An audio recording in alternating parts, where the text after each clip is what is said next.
What are the 5 biggest things that cause confusion in retirement or planning for it? I've got those items and bringing some clarity. That and more coming up.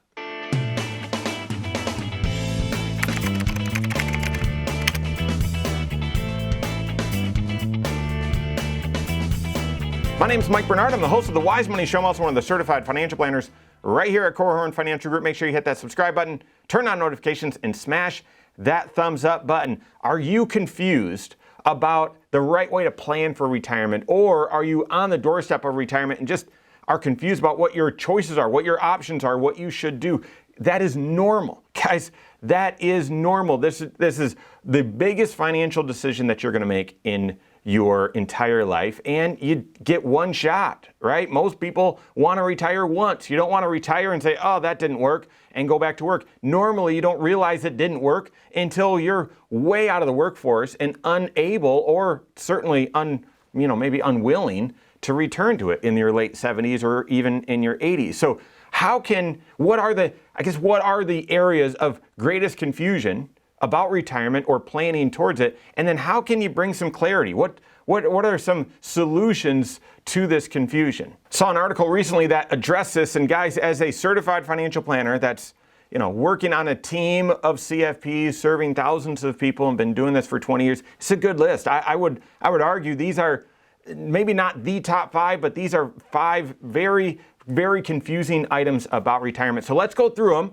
I'm not going to be able to spend time on lengthy amount of time on each of them, but I'll share what the confusion is and then how you can solve it for you. The first one is, how much should I be saving for retirement? How much do I need to save for retirement?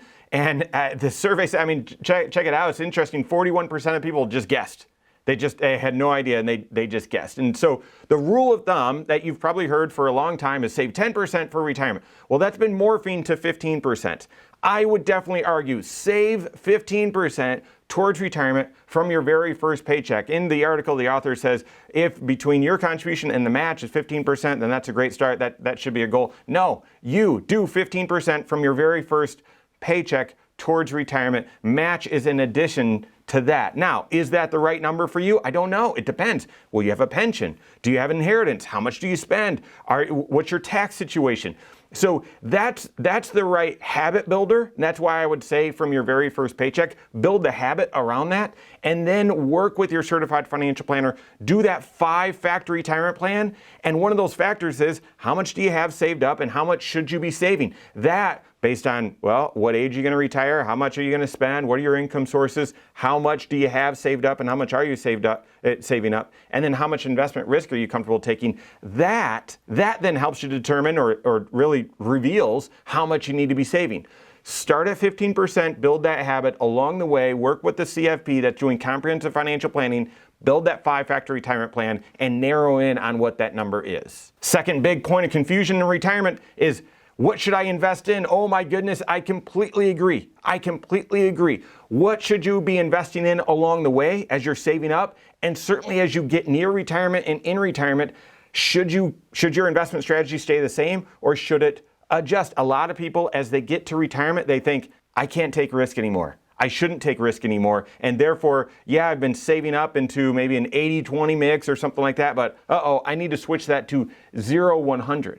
And I would disagree with that, because ultimately you want to have your investment strategy aligned with your time horizon. When are you going to need the money? Why? Because I'm a big believer in capital markets. Your financial advisor should be, but I have no idea if the market's going to go up tomorrow or in a week or in a month or in a quarter or in a year. But the longer we go, 5 years, 10 years, 20 years, the more and more confident that I am that, the market should be up. 3 out of 4 years, the market's up. Almost 90% of the time, the market's up over 5 years, and 98% of the time, it's up over 10 years. 100% of the time, it's up over 15 years. So if history's any guide, now things could change, but if history's any guide, the longer time horizon you have, the more confident I am to invest. And therefore, as you approach retirement, you've got to look to say, How much money am I going to need in the short term? How much money am I going to need in the intermediate term? How much money will I need in the long term? And that should help influence and dictate your investment strategy. So along the way, what should you be investing in? What's your strategy? And then as you approach retirement, in retirement, what's your strategy? You've got to work with a CFP, someone that's not just trying to sell you investments, someone that's actually doing comprehensive financial planning. They will help you come up with the strategy as you're climbing the mountain, and then how to pivot that strategy to get down the mountain in retirement. So that's how you can demystify what you should be investing in as part of your retirement goal. Third biggest point of confusion here that this article mentions is, when can I retire? This says, when should I retire? Well, I see it, in the real world, I see it more differently. It's not when should I, it's when can I? I'm ready to be done, or I want to be done at this date. Can I retire then? And again, I would go back to, how do you remove the confusion? It's that 5-factor retirement plan. Those same 5 factors, they're not independent. They're interrelated. Between what age do you want to be done, or can you be done? How much are you spending? What are your income sources? How much do you have saved up? And how much investment risk are you taking? Guys, they're all connected. So if you say, I need to be done at 40, well, that's going to influence how much you can spend. Well, you can retire at 40. You can spend $1,000 a month. Are you willing to do that? Comfortable doing that? No. And you got to buy health insurance as well. So what age you want to be done is going to influence the other 4 factors. And so doing that 5-factor retirement plan will help you determine, well, what age is possible. For the most part, people start early in their career thinking they want to retire early, in their 50s. And they think that, I believe, because the thought is each generation gets a little bit better. So if the generation before me, they retired in their mid-60s, things are getting better, right? So I'll be able to retire in my low 60s or even late 50s. Financially, it doesn't work that way. Each generation gets a little bit better, meaning you're going to live longer. Your quality of life will be better. But financially, that may mean you actually need to work a little bit longer. So what I would tell you is, aim at retiring in your mid to late 60s. Even consider retiring at 70. That's where I would have you first expect, and then work with the CFP to look at those 5 factors to see if you can bring that in a little bit. Fourth biggest area of confusion about retirement is, how can I create an income stream in retirement? Well, to me, I would make that in tandem with, how do I optimize Social Security or other pensions or whatever else if I have that, and how do I structure my investment strategies to provide an income stream? Way back in the day, how this worked is pretty easy. Well, while I was working, I saved up X amount of money, and in retirement, CD rates are this, or I can get a dividend rate of this, and that's what I live on. That is unlikely to be your strategy. That is less and less the strategy that works for folks these days. And so to me, yes, this area is absolutely a point of confusion. How you solve it is working with that CFP to look at the various options of drawing Social Security. Most people just default to as soon as I possibly can. Well, that's not, while that might emotionally be the right feeling for everyone, it can be the right choice, but for some people it makes more sense to delay. And it's not a one-size-fits-all approach. So you've got to work with your CFP, and then based on that, you can then build the right income stream and income strategy around that. We're big believers in the personal pension plan, and that is calculating, well, what are your income sources? How much do you need to draw out of your investment portfolio to supplement your other income sources? Make sure that that is a sustainable withdrawal amount and that your overall retirement plan works, but then determine, set aside 2 to 3 years of that monthly withdrawal in a money market or low risk account. Set aside another 5 to 7 years in an interest bearing account, and then everything that you won't need to touch for 7 to 10 years or beyond, that should be taking a little bit more risk. So that can be the income strategy for you. Work with your certified financial planner on that. And then the 5th area of confusion cited in this article, how can I know what my expenses will be in retirement? Fantastic question, and we get this one all the time. And if you do a retirement budget, that absolutely helps. I would look at today's budget and then add in items that are going to be new in retirement, things like health insurance. Right now you might say, oh, I've got health insurance. Yeah, but it comes out of your paycheck.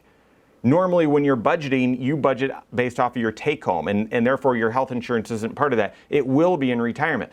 Also, you got to add in taxes, and you might say, I'm paying taxes right now. Again, that's coming out of your paycheck. And then you say, well, should I just use my gross amount to budget off of? No, because you've got FICA and that won't be there, and some, you're paying for disability and some other benefits, that won't be there. And so you've got to start with your take home, and then add in health insurance, add in taxes, add in, maybe you're going to travel more, maybe there's other expenses that are new, but then subtract out things that exist in your budget right now or are expenses right now that you won't have in retirement. You might say, well, what are those? Well, possibly the mortgage. If you can get that thing paid off by retirement, get debt free. The other thing might be supporting kids. Maybe you're helping kids with college right now. Maybe you're paying some sport fees or something like that. You'll remove that as well. So I would start with today's budget. I'd add in the new items for retirement, and I'd subtract out the items that won't be there in retirement. If you don't know that amount, or you don't like that work, then work with the CFP. They're going to help you with that. But the other thing is, you could just, the easy shortcut way of doing it is not as effective, but that is right now, how much are you taking home each month? You don't need to figure out how much is going towards groceries, how much is going towards restaurants. Does your current lifestyle fit within that? Yeah, for the most part it does. All right, well then how can you structure your income to at least provide that same amount and then cover taxes and health insurance? So those are the 5, at least what this author said, and I don't really disagree. I would add a few things, but those are the 5 biggest areas of confusion in regards to planning for retirement and retiring. It's no coincidence that you can find those exact 5 confusing areas in that 5-factor retirement plan. That's the solution to all of this. When am I able to be done? That's the first factor. That's age. How can I know how much I'll spend in retirement? That's spending. That's the second factor. You'll add in inflation, you'll add in health insurance, you'll talk through Medicare and your choices, you'll do tax planning, add that in, you'll subtract out mortgage and find a way to get debt free. All of that's right there. Third is, what are my income strategies? And yeah, how can I structure my investments for income? How can I create an income stream? That's right there, part of the confusion. That's the third factor. How much do you have saved up and how much should you save up? That's right there. And that was the first question. That's the fourth factor. And then how much risk should you be taking in retirement? And that lines right up with, what should your investment strategies be? What should I invest in? Guys, it's those exact 5 factors. Doing that comprehensive financial planning work, that 5-factor retirement plan, that will address all 5 of these areas of greatest confusion and concern. Work with your certified financial planner on that. That certified financial planner, they've got to be doing comprehensive financial planning, and they've got to provide that 5-factor retirement plan, not just some off the cuff or just some algorithm, some online tool. No, they've got to do that 5-factor retirement plan. If you are confused by any of these items or others, and you don't have a CFP that's doing comprehensive financial planning in that 5-factor retirement plan, my team can help. Give us a call, 574-222-2000. That's 574-222-2000. Send us an email, info@korhorn.com, or reach out to us right here as well. All right, there you have it. Go out and take your next wise step in your financial life.